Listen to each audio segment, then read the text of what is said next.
Welcome to this exclusive explainer. Today, we're doing a deep dive into something absolutely mind-bending. We're decoding the absolute highest speed operations of the human mind, and we're looking at all of this through the incredibly fascinating lens of the Prism of Odysseys. So buckle up, because we're about to totally rethink everything we know about how we process the world and how our biological systems actually operate under the hood. To kick things off, let me ask you a question that, honestly, might sound a little out there at first. Is human language actually an ancient, hyperfast science? Just think about that for a second. Could our everyday language, the idioms we've been using for centuries, have actually beaten modern science to the punch when it comes to understanding human bioelectricity? It's a pretty wild thought, right? Consider these three incredibly common French expressions. En un éclair, which means in a flash, coup de foudre, a lightning strike, or love at first sight, and électricité dans l'air, electricity in the air. Now, for centuries, we've basically just treated these as, well, poetic metaphors, right? But the source material for the prism suggests something entirely different. It argues that these are actually exact, precise phenomenological maps of our literal bioelectric state. Okay, let's dive right into this. The Prism of Odysseys introduces this absolutely brilliant concept called the phenomenological fossil. Basically, these are universal human experiences that are so pinpoint precise, they've actually survived in our language across millennia as an archive.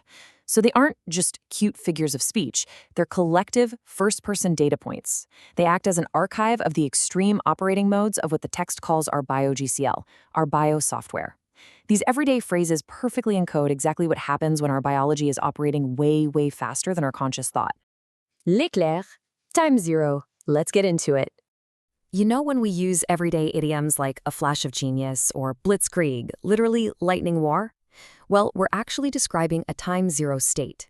In the framework of the prism, this represents a direct reception by our biosoftware. We're talking about a transformation so incredibly fast that our internal resistances and all that prefrontal filtering we do simply don't even have the time to organize. The signal literally crosses your consciousness instantly, with zero effort. The absolutely crucial takeaway here is the biophysical reality of this state. In Leclerc, ordinary time completely collapses. It just vanishes. Your integral probe, which, by the way, is essentially your body's innate bioenergetic sensor, shifts into this ultra-fast mode. You start acting from a state of total conference. That's a flawless, totally frictionless fusion of confluence and coherence. It's like your body and your intention align so perfectly that your physical gesture actually happens before you even consciously think about it. It's this incredibly brief but intensely powerful frequential contact with reality. Moving on to sigil 2, la foudre, maximum resonance.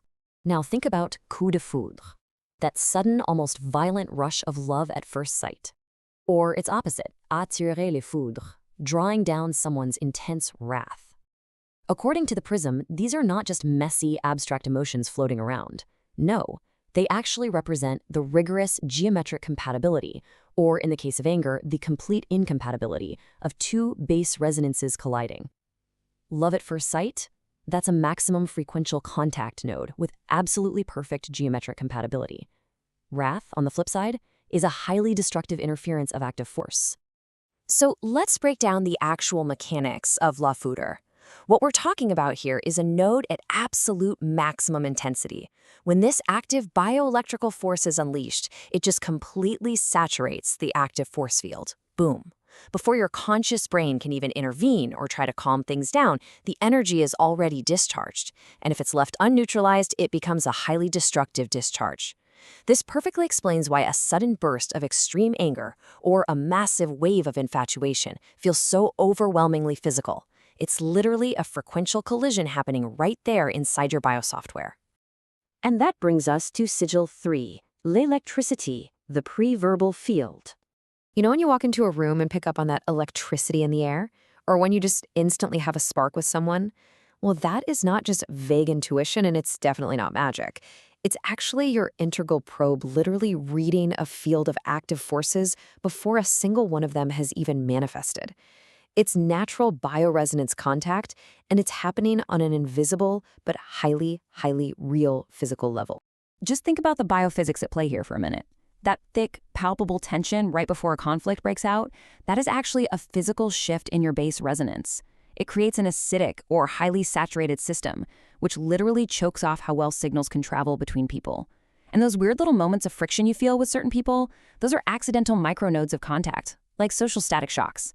But when you just effortlessly click with someone, that is pure constructive resonance happening without any protocols needed whatsoever. You're just biologically in tune with them. Extension 31 and the biogissel, mapping the architecture. Now, this entire phenomenology we've been talking about, it doesn't just float around in a void. It actually rests on an incredibly dense, highly organized framework known as Extension 31. It's divided neatly into cinq concepts, 5 original concepts, things like constellations of realities, the biogicel itself, and forms of existence. And those are paired exactly with cinq theories, 5 original theories. So we're not just looking at casual observations here. This is a rigorous, deeply mapped architecture of human consciousness. And what's wild is that the source material frames this whole architecture not just as some abstract theory, but as the literal, imminent future of cognitive science.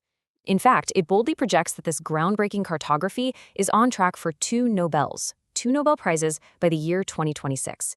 It represents a massive, visionary leap into truly understanding exactly how our bioelectricity shapes our reality and our everyday social interactions. But here is the absolute ultimate takeaway from all of this. The Prism of Odysseys is built not merely to be understood, but to be traversed. Mere comprehension, that's just a secondary effect. The main effect here is total reconfiguration. The ultimate goal of mapping this biosoftware is actually ontological. It's about fundamentally transforming you, the reader, into an entirely new constellation of realities. It is all about recalibrating your own internal probe so you literally navigate the world differently. So I'm going to leave you with this one provocative question to chew on today. What is the signal that precedes? What signal do you actually perceive before a word is even spoken? Seriously, now that you know about the bioelectric electricity in the air, start actively tuning in and listening to it. Pay attention to the flashes, the thunderbolts, and those silent fields of energy all around you. Thank you so much for joining me for this explainer, and definitely keep exploring the incredible biosoftware of your own mind.